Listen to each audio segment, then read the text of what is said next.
బాలరత్నం రాసిన చరితము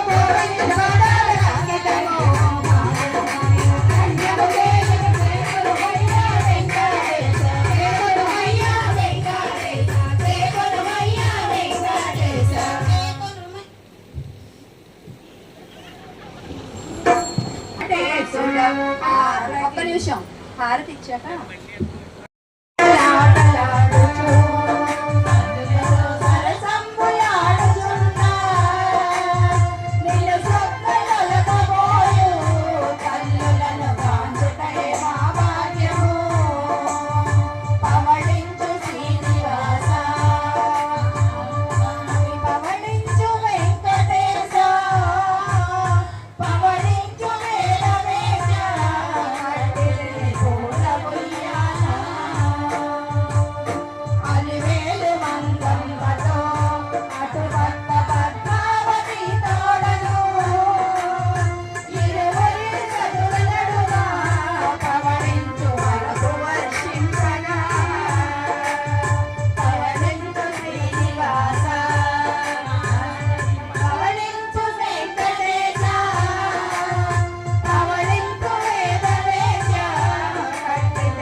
మరియు ఇక్కడున్న ప్రతి ఆలయ కమిటీ ప్రతి ఒక్కరికి కూడా పేరు పేరు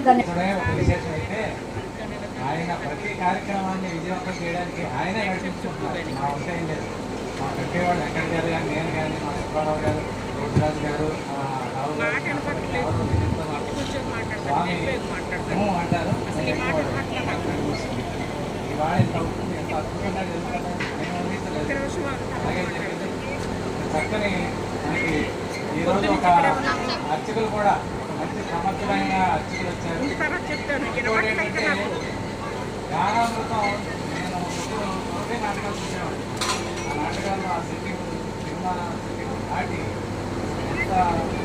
ఎంత ఎక్విప్మెంట్ మాట్లాడతాను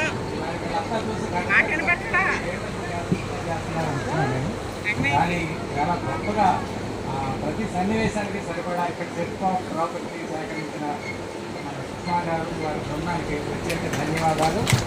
ఇంకోటి ఏంటంటే ఏదో కళ్యాణం చేసుకుంటాం, లేదేదో సినిమా చూసుకుంటాం, లేదా హరికథ చెప్పుకుంటే ఏదో కార్యక్రమం అయిపోతుంది. కానీ ఇక్కడ ప్రతి సన్నివేశాన్ని స్వామితో అవినాభావంతో ఏర్పడిపోయి ఆయనతో ఆయన కళ్ళ ముందు మనం అన్ని జరుగుతున్నట్టుగా అనుకుని ఆనందపడ్డాం. నా వరకు మిగతా వాళ్ళందరూ ఎలా ఉన్నారో నాకైతే తెలియదు, కానీ ఎవరిలోనూ విసుగలేదు.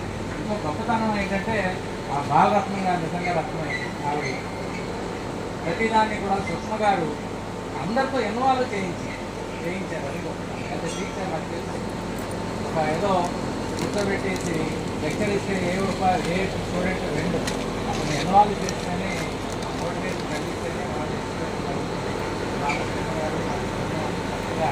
ప్రతి సన్నివేశాన్ని కూడా ఇక్కడ ఇన్వాల్వ్ చేసి కేవలం ఎంతలో ఇక్కడ అందరూ కూడా ఇందులో భాగస్వామ్యం. అందువల్లే మీ అందరిలో కూడా ఈ ఆనందం, ఈ కళ్యాణంలో మేము కూడా భాగస్వామ్యాల ఆనందం మీ మొహాల్లో నాకు కనపడుతుంది. మరి ఇలాంటి కార్యక్రమాలు ఎన్నో చేస్తున్నాం. ఇంకా సోమవారం వెలిసి సంవత్సరం అయ్యింది.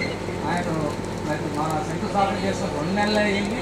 కానీ ఇంత వైభవంగా కార్యక్రమాలు ఆయన చేసుకుంటారంటే మీరు సంవత్సరంలో సోమవారం మేము నిలబెట్టాలనుకుంటున్నాం.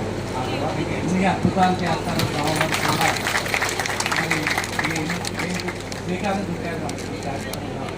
మరి ఈ సందర్భంగా ముఖ్యంగా సుష్మ గారికి అలాగే మణి గారికి అందరికీ వారి బృందాలందరికీ మా కమిటీ తరఫున ప్రత్యేక ధన్యవాదాలు తెలియజేస్తూ ముందు ముందు ఇలాంటి కార్యక్రమాలు ఎన్నో చేసి స్వామి సేవలో తరలించాలని మీ అందరికీ కూడా ఈ సందర్భంగా ధన్యవాదాలు తెలియజేస్తూ వచ్చే 30వ తారీఖు ఇందాక చెప్పారు పంతులు గారు అమ్మవారి పండుగ. మీ అందరికీ తెలుసు అక్షయ తృతీయ. అది బంగారం కొనుక్కోవడమే కాదు, అందరూ కూడా చెప్పారు. మీరందరూ కూడా ఆ రోజు కూడా ఇంతే ఉత్సాహంగా పాల్గొనండి. లోపల మనం నిర్మించుకున్నాం. నాకు ఏం లేదు, మీరు చేయాల్సిందల్లా పాంప్లెట్ తీసుకుని పాంప్లెట్ సామాన్ ఇంతే ఉత్సాహంగా అది కూడా జరుపుకున్నాం. మాకు ఏంటంటే ఇంతకుముందు బయట నుంచి ఎవరన్నా తీసుకొచ్చేవాడు పూజలు కళాకారులు మనకి చక్కని అక్షరులు వచ్చారు. ఆయన వెనకరుస్తున్న 4 సంవత్సరాలు వేదం చదువుకుని సంగీ టెంపుల్ హైదరాబాద్ ఫిల్మ్ సిటీలో పనిచేసి వచ్చారు. చాలా అద్భుతమైన కార్యక్రమాలు